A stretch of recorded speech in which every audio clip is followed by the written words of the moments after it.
Okay, Kevin, you ready? Go ahead, take it out. You want me to read it? I do. I want you to.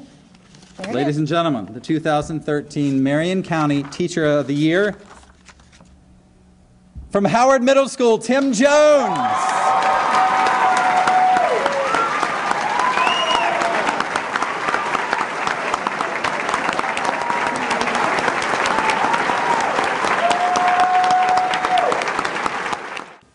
It's a life-changing moment for this young teacher who now represents all Marion County teachers as the top teacher in our district. Hello and welcome to the Classroom Connection, the show that takes you inside Marion County Public Schools. I'm Kevin Christian, and on today's show we focus entirely on teachers, our Golden Apple teachers, and our Rookie Teacher of the Year. But let's get to know Marion County's Teacher of the Year first. Tim Jones teaches Ancient Civilizations and Civics at Howard Middle School here in Ocala. He's been teaching for 6 years, all of it right here in Marion County. And his passion for teaching is evident, as you'll see in this story prepared by Joel Hartley. For the second consecutive year, Howard Middle School is home to the Teacher of the Year. You might think having Melissa Boombach as a resource would have helped Tim Jones in the selection process, but he actually avoided using her until it was all over. I didn't rely on her at all because she was a judge. And I would never put somebody in that position, even though, I have a great working relationship with Ms. Boombach, and she's a fantastic person, and she would have been a great resource, I mean, obviously, but I would never have crossed that line as far as having a judge help me. However, after the Golden Apples were decided, and she was my mentor Golden Apple for the speech, she was inspirational. I had never given a speech before. I'd given plenty of lectures, I've been up in front of a classroom, but I've never given an actual speech. So I was approaching this as something very formal, and I was like, thank you very much for selecting me. And she said, you need to be you. You need to be the person we saw in an interview process and just talk. She's like, don't be so scripted. That's perfect, because his class is anything but scripted. My class is rarely in their seats. They're rarely quiet. They are usually up, moving around, discussing. My room's set up for groups. They work within groups. They do research. They build. They meet with each other. They discuss. I facilitate throughout the process. But in the end, there's a creative product that comes out. Who's gonna do the opening statements? Spencer. Okay. Now, I constantly circulate around. I probably have shed pounds walking around this classroom, but I'm constantly going around the room and sticking my nose into their business. But it's one thing to make sure they're on task, because they are kids, and you got to make sure they're still doing that. If I see 2 or 3 students turn around and look at me at once, I know they're doing something they're not supposed to be doing. So I've become an expert at reading students, for sure. Now, don't forget about the filibuster, though. I mean, because, yeah. That kind of instruction might not work with all students, but Jones benefits from being part of Howard's IB program. I teach very, very highly motivated, high-achieving, high-level students. With these students, I can give them what I want, and then I can give them the instructions, and I can trust their independence in the classroom, because they really are driven students, and I'm a spoiled teacher. But even the best students have to be interested in the subject matter. I approach every lesson with, why should they care? Why does this matter to them? Civics, I think, sometimes is a little bit harder to engage as like Ancient Civilizations. Ancient Civilizations has war, and it's got, all kinds of really cool stuff involved with it. And civics does too, but I feel like you have to, if you bring the relevance out to the students in their life, I think that they say, okay, this isn't just a bunch of founding fathers in these wigs writing on these documents. What they did has a true influence on my life, and that is my job as a teacher, to show that relationship.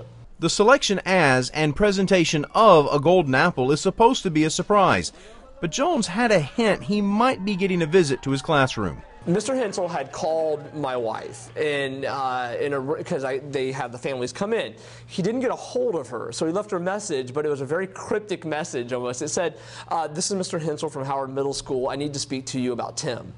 She has no idea about the Golden Apple process. What's she thinking?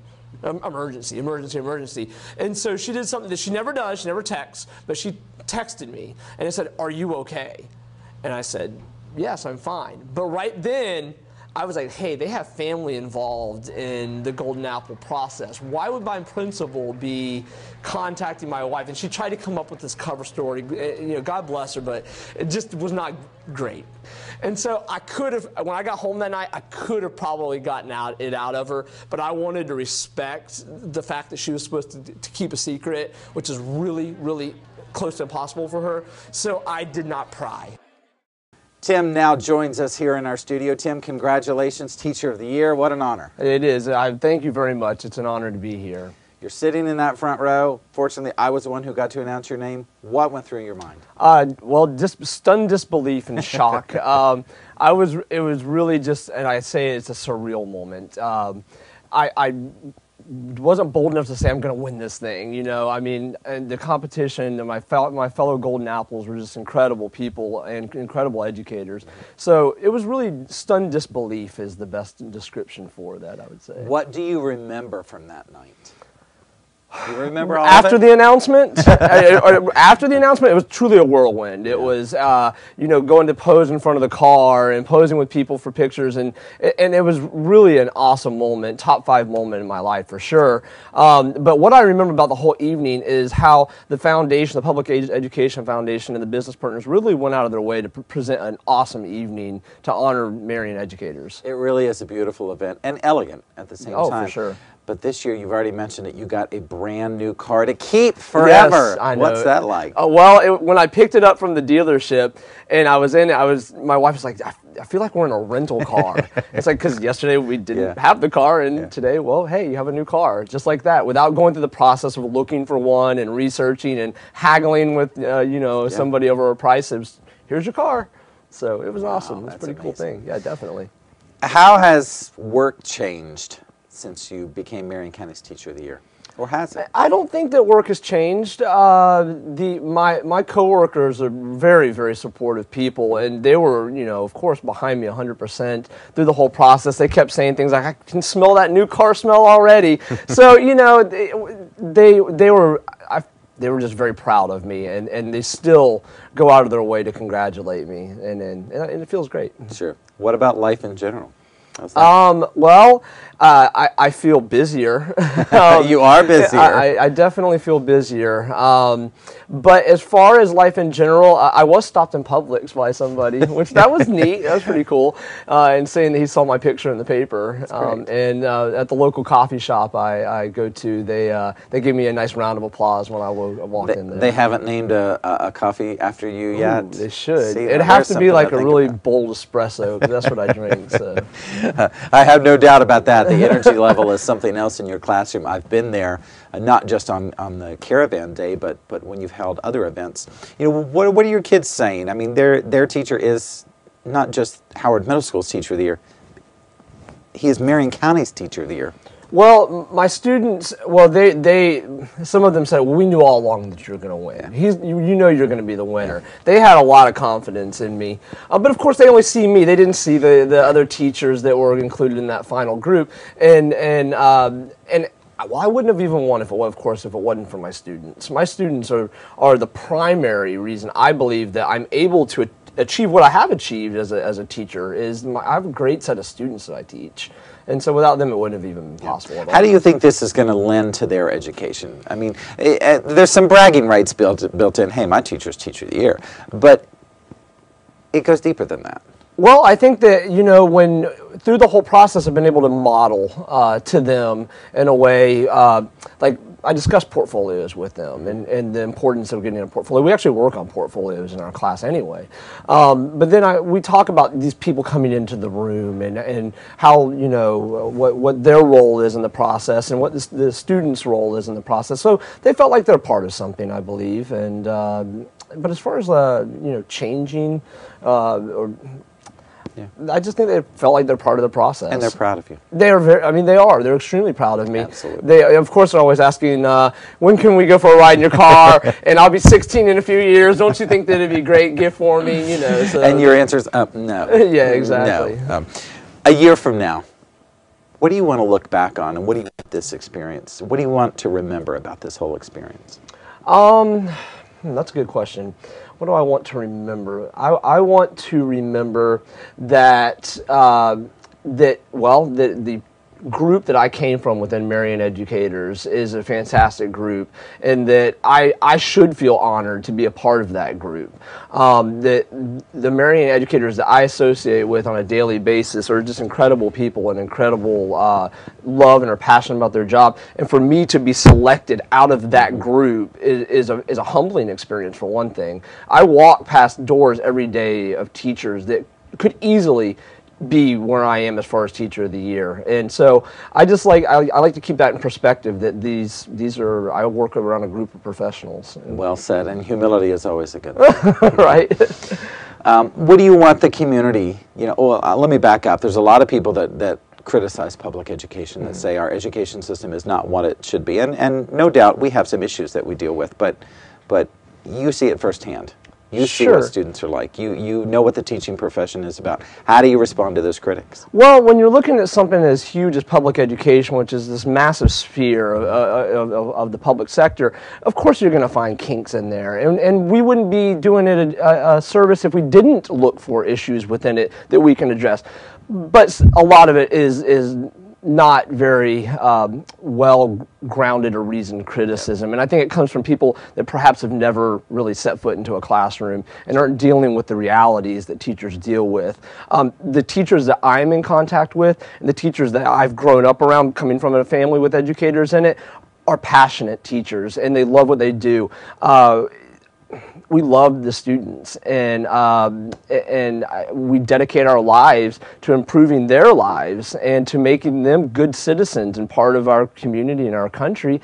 And I think that a lot of times the people that provide the criticism within that, they don't see the effort that we put into it. And I think a lot of times it goes back to them trying to broad brush a lot of the students and broad brush a lot of the teachers. Effort that pays off, and obviously you do it well, and you put a lot of time and effort into those efforts. No doubt, and we all do. All the teachers do. It never ends at the door. It really never does. And most teachers, it's always on. We're always thinking about what we're going to be working on. We're always planning. We're always working on something that's related to what we do at school.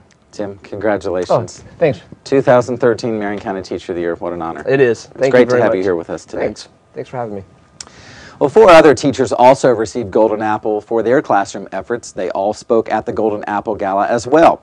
Over the next few minutes, we want you to meet each of these inspiring leaders who are truly making an impact on their students and this community. Once again, here's Joel Hartley. So this will be easy? I think this is going to be quite easy for you. Yay! 28 years in the classroom has taught Dana Andrews as much, if not more, than 4 years of college. You know, they don't teach you in college classroom management. It is just a kind of on-the-job training. So I was fortunate to have one of my administrators set up a video series called Assertive Discipline. And so when the children misbehave, they write their name on the board. And when they misbehave again, they get a check, and there's a consequence. And they misbehave again, there's a check. And I found early on that it was kind of a big deal for the kids to write their name on the board, even though it was a negative consequence. You know, writing on the board, a teacher's board. So their names got to be really big and dramatic, and the checks got bigger. So I modified it to where their names started on the board. That's where you want to be. You want to be up on the board, your name being seen. She's seen a lot of changes in that time, not so much in what is taught, but when it's taught. The curriculum hasn't really changed. I would say the expectations have. How many more do you need to make 10? Honestly, what I'm teaching now, 27 years later, is what I taught in first grade. I mean, the curriculum is advanced so much, and it used to be that, gosh, they came in and they didn't know it, and when they leave, they do. You know, they can do it now. Whereas by second grade, they can do everything. They just do it better when they leave in second grade. Well, that's how it was for me. So I love still having that. They can't do it, and now they can do it. Look how many apples that you have.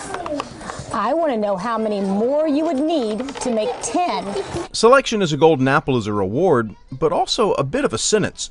Members of the Golden Apple Academy stay quite busy, mentoring, guiding, and even just facilitating for other teachers. And it comes at a perfect time for Andrews. I've just entered in January an empty nest phase where both of my kids have left the house, and it's like, I need something to do, and now I have something to do. She may have an empty nest at home, but not at school. I never leave the mommy phase, and I get called it constantly in the classroom too, which is just absolutely fine.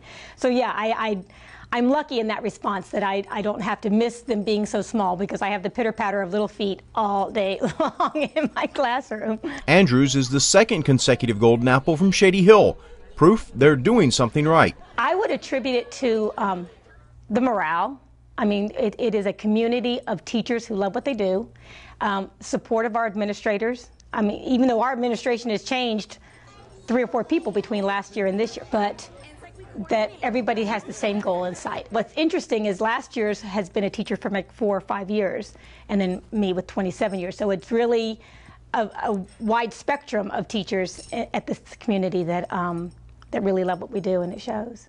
See how that's about 8.0? 8.0 right there on the bottom of that meniscus. Among the Golden Apple teachers, Dunellen High's Bob Ayton truly is one of a kind, the only person to twice be visited by the Surprise Caravan, first as the Rookie Teacher of the Year in 2007, and now as a Golden Apple winner. Yeah, it was about 5 years ago that they walked into my classroom, and it was a similar process. My kids were a lot older, and I guess I was a little bit older too, but it was just as much of a highlight to spend that time with your family, your friends at school, the people you teach on a daily basis.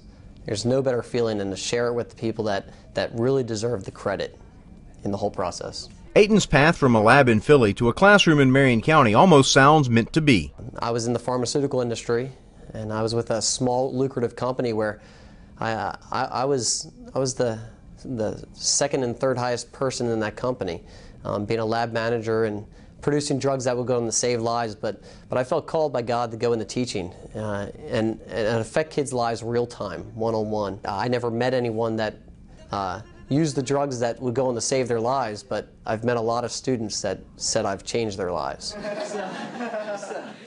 If I would go into teaching in Philadelphia, I would have had to leave my job and go in and take teaching classes for 2 years straight in order to just get in that classroom.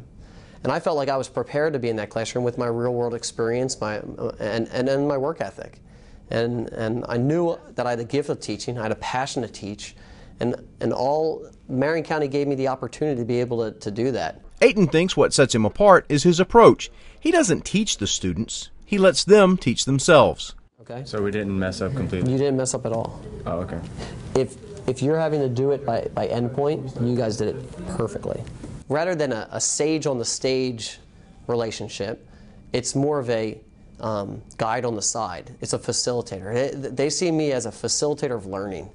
Someone that is going to challenge them, that is going to propel them, that is going to question them, that is going to make them think and critically think, problem solve, not just regurgitate information to me. I want to know, do they know it? Do they understand it? Do they love it? One thing they love is the unpredictability of Ayton's classroom. Any scientist will tell you experiments, by their very nature, don't always go according to plan.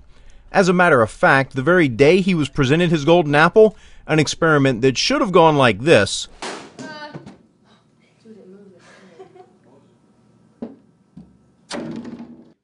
ended up more like this. If I could count how many times I've come home in a different pair of pants that I've set on fire or spilled some acid on, and those things will happen as long as you take the correct safety procedures in place there.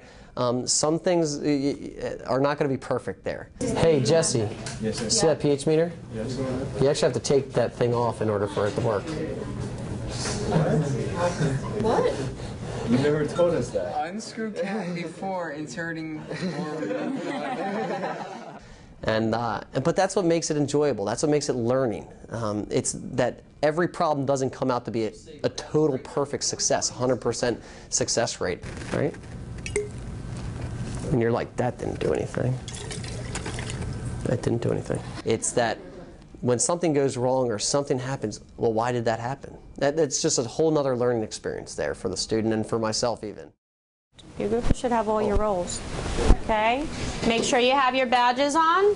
Was bell work. Lots of teachers break their class up into study groups, but Horizon Academy's Judith Dominguez takes it a step further towards the real world. I made it different by wear a badge because I wear a badge here. In many jobs, you wear it's your name tag and sometimes what do you do and you know where to go to. So that lets me know Who am I calling? Who am I going to go to? And in the group, they know who's the leader, who's the materials manager, who collects the data, who's the timekeeper, and they know that that's their responsibility. And Dominguez is big on responsibility. In my classroom, besides teaching my content, which is physical science, I focus on getting them ready for high school. So responsibility, respect, accountability. I treat them like 9th graders, and if I treat them like that, they behave like that. So they take their own learning as their own, not me telling them what to do. We work together. We laugh together. We make mistakes together. It's that relationship that's her favorite thing about being a teacher. Oh my gosh, the kids. Just a relationship with the kids. I love teaching. I have a language arts background. I taught 5th grade, 3rd grade, high school. I teach science, and I love any subject. I'll teach it. It's a relationship with them. It's what I get at the end, the reward. The faces of, oh, now I get it. Children go through so much now, some teachers might be inclined to cut them some slack based on their home life. Not Dominguez. Her mother left when she was a child. Her father passed away just before she graduated college. Her husband has twice been deployed to Afghanistan. She's sympathetic, but not soft. They know that I don't accept excuses. That way I have a poster, excuse limit 0, because I know what it is to grow up in that environment too, coming from a divorced household. No excuses, but they know that I care about them. I'm increasing that energy, and then I can, wow, everything right there, very good. I think the most rewarding part is to make a difference in those students' lives that might be missing something. A mom, cancer at home, a dad. Those are the kids that make my day, that make my year. I do everything and I enjoy everything with them, but when I can touch a kid, when I can touch their hearts, I have it done. I have it made. Get the groove, boys. Shake your groove thing.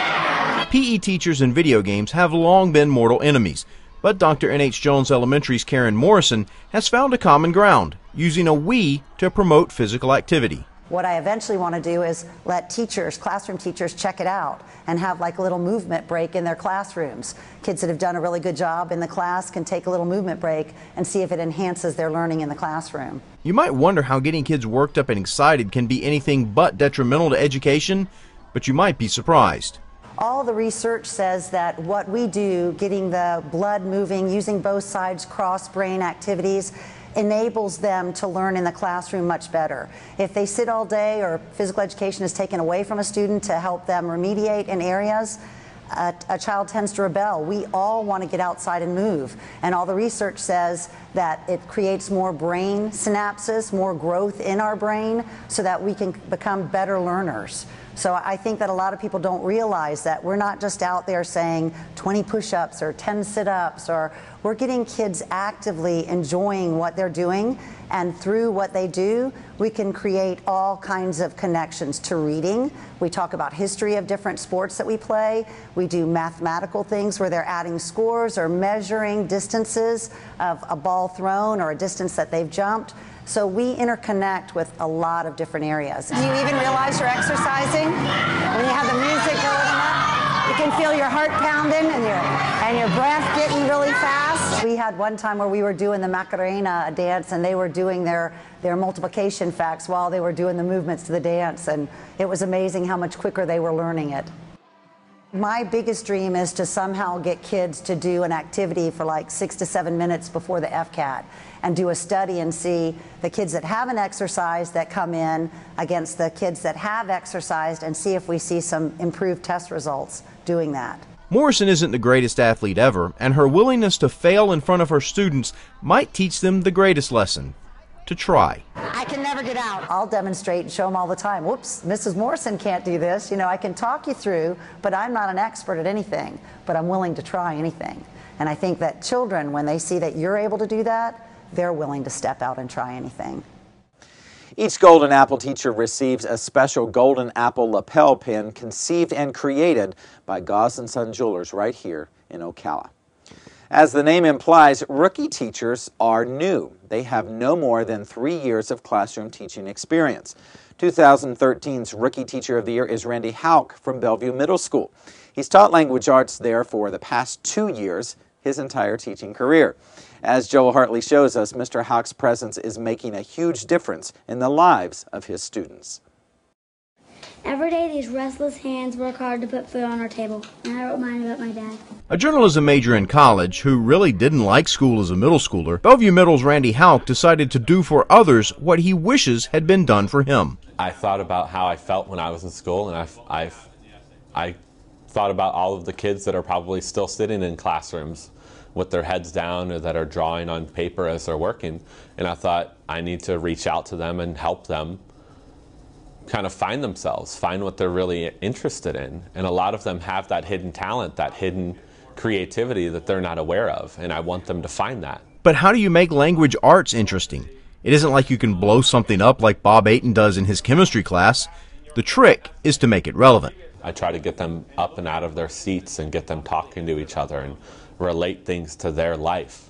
Because when we learn about something or we do something in class that has no relevance for them, they're instantly turned off and they aren't excited and they kind of shut down. If it's something that's going on in their life, they're automatically interested. And again, that's how I felt when I was in school. A lot of things I felt like I was just doing just because the teacher liked it. I try to do things that they enjoy, but that also are relevant to school and relevant to helping them achieve their academic goals. Everything here is about skateboarding. They obviously wanted to talk about skateboarding. That's the thing that they were most interested in writing about. I try to change the traditional kind of idea of book reports and different things that we do in class to update them to a more modern feel. We do a character profile page. They basically take a character from a book and create almost like a Facebook or a Twitter for the character, and they love it. It's something that they can relate to and that they're familiar with, so they're instantly excited about that. Hauk even used the broadcast of the Golden Apple Gala as a way to get his students engaged and writing. Why would anyone put themselves through all of this torture and become a teacher? Isn't it obvious? We do it for the money, right? Finally, he has some advice to his fellow rookie teachers. It's going to be tough. It's going to be a struggle. College can't prepare you for everything that you're going to face as a teacher. My advice would be stay positive and don't give up. Find someone that can help you through those tough days because you're going to have them. Not every lesson is going to work. Not every student is going to like you right off the bat, but stick with it.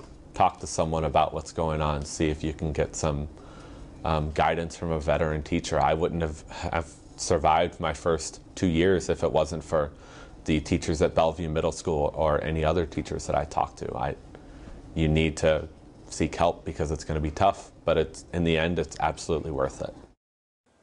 Congratulations again to our 2013 Marion County Rookie Teacher of the Year, Mr. Randy Hauk from Bellevue Middle School.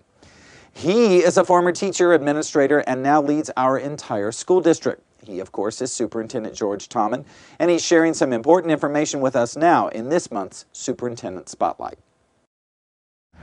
I'm here at Howard Middle School, home of Marion County's Golden Apple Teacher of the Year, Mr. Tim Jones. Mr. Jones teaches social studies here at our middle school magnet program, Howard Middle School. I wish that I had had someone like him when I was a teacher in school. And actually, I did have a number of teachers like him. Tim is a representative of a group of teachers that we have in Marion County, and we have a fine group of teachers here in our wonderful school system. If you have not had an opportunity to view the Golden Apple ceremony on our closed circuit television station, we'd love to invite you to do that at some point in time. Congratulations again to Tim Jones, Marion County's Teacher of the Year. Parents, you'll be happy to know that our school staff and our school board continue to place safety of our students and employees as our #1 priority right now. Our school system is investigating a number of new programs that we can institute, as well as continuing to practice all the variety of things that we already do that are spelled out in our well thought out and well defined emergency preparedness plan. And finally, a note to our students, don't forget, FCAT is right around the corner. We're excited about the work that our teachers are doing with you to prepare you for FCAT, for end-of-course exams. This is a stressful time for many people, but I'm confident that our teachers have done a good job preparing our students. Our parents have done a great job supporting their children, and I'm convinced that our students will do fantastic work. Good luck to all, and we'll see you on our next edition. Thank you, Mr. Tommen, and thank you for watching today. We appreciate your time and hope to see you again right here next month when we introduce our school-related Employee of the Year to you. Until then, parents, remember, be there for your child every day.